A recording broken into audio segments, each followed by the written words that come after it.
Très mauvaise nouvelle du côté de Brazzaville, parce que la punition sévère est tombée hier soir. La FIFA a annoncé suspendre la Fédération congolaise de football jusqu'à nouvel ordre. Et ce qui veut dire fédération, veut dire aussi les équipes des Diables Rouges sur le plan continental, sur le plan international.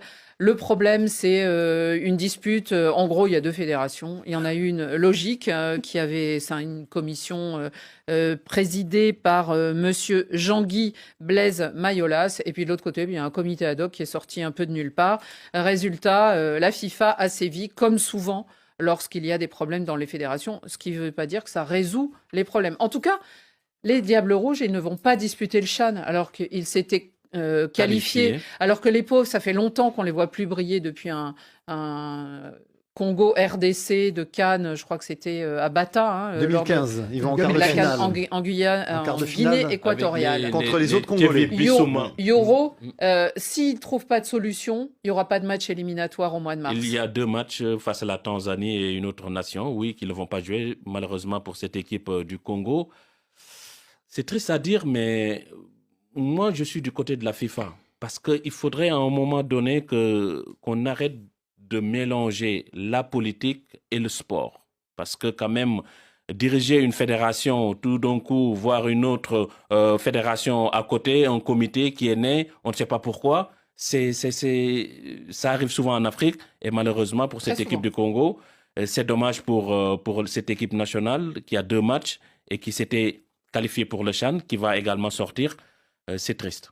On a une stagiaire à RFI, Victoire, qui nous parle souvent de ces Diables Rouges en disant c'est le FC des primes, en gros.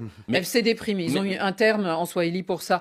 Rémi, est-ce que selon vous, la FECOFOOT peut résoudre tous ces problèmes très rapidement, en un mois ? Non, parce que je crois que le Congo, d'ailleurs, comme on dit, c'était une nation qui faisait peur, d'ailleurs, au Cameroun. En 72, ils viennent nous arracher cette canne-là. Et puis en 74, parce qu'il n'y avait pas les politiques qui venaient là, ils sont en demi-finale. Mais vous constatez aujourd'hui que ce sont les hommes politiques en Afrique qui détruisent le football. Vous vous souvenez, le ministre des Sports qui avait empêché l'équipe d'aller jouer à Kinshasa. Donc, un ministre, c'est-à-dire un exécutif est élu.